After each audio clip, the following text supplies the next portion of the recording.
In this scenario, Dan and Nancy are sitting in the same room. While Dan watches a show on the TV, Nancy is looking through an album of old photos. Nancy tries to talk to Dan, but he cannot hear her due to the sound from the TV. Notice then how as Nancy realizes it is time for church, she gets up and walks in front of Dan to get his attention and tell him it is time for church.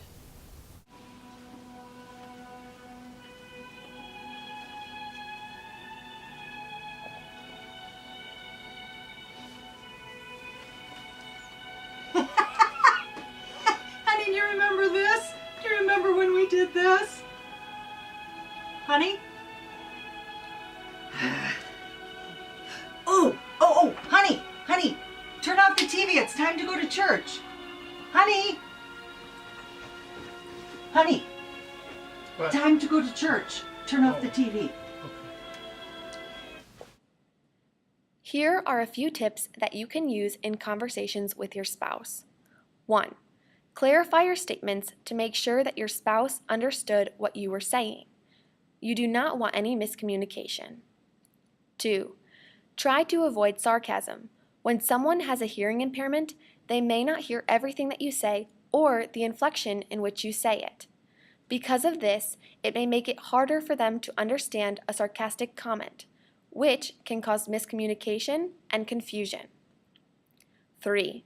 When a person has not heard something that you say, they may pretend that they heard it so that you do not have to repeat it.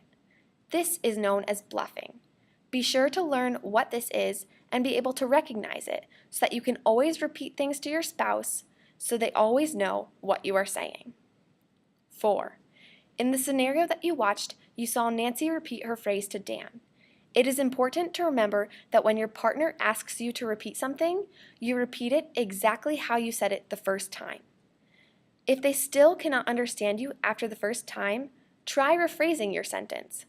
But remember to first tell them that you are rephrasing it so that they are not expecting the same sentence as the previous times you repeated it.